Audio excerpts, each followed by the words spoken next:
Global paramedical skill development centre में दाखिला जारी है। इस इंस्टीट्यूट में courses DMLT dialysis technology courses के लिए admission open. Maharashtra paramedical council के रजिस्ट्रेशन की सहूलत 10 के बाद 2 साल डिप्लोमा करने पर बीएससी में दाखिला मिलेगा। इन कोर्सेज में दाखिला जल्द लेकर एक कामयाब मुस्तकबिल की सिमत कदम बढ़ाए। Global paramedical skill development centre, Maltigiri road, Ubaid residency, Nanded.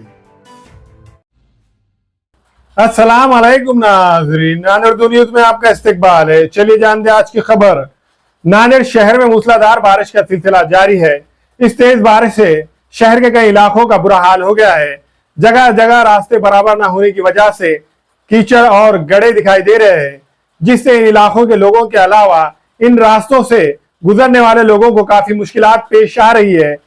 इसी तरह नांदेड़ शहर के अंडरग्राउंड ब्रिजों में पानी जमा हो जा रहा है। इस तरफ से उस तरफ जाने के लिए लोगों को लंबा फासला तय करना पड़ रहा है और हो रही तेज बारिश से किसानों का भी काफी नुकसान हो रहा है। इस सिलसिले में नांदेड़ जिला कलेक्टर ने किसानों से पेरणी में जल्दी ना करने की अपील की।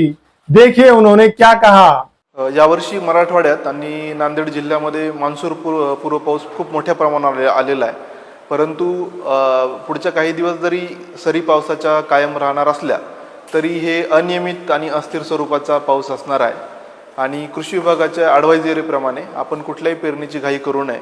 मान्सून स्थिर झाल्यानंतरच आपण पेरणी करावी, कारण आत्ता पेरणी केल्यास एकतर कीड रोगाचा प्रादुर्भाव पण होण्याची शक्यता आहे आणि दुसरी गोष्ट यानंतर मान्सून स्थिर होण्यापूर्वी एक ड्राय स्पेल जर आला तर दुबार पेरणीची शक्यता नाकारता येत नाही। त्यामुळे आत्ताच्या स्थितीमध्ये शेतकऱ्यांनी फक्त मशागतीची कामं करावी आणि मान्सून स्थिर होण्याची वाट बघावी, हे मी जिल्हा प्रशासनातर्फे आणि कृषी विभागाच्या संयुक्त विद्यमाने आवाहन करत आहे। धन्यवाद। और इत्तला के मुताबिक महकमा मौसमियात ने शदीद बारिश की पेशगोई की है।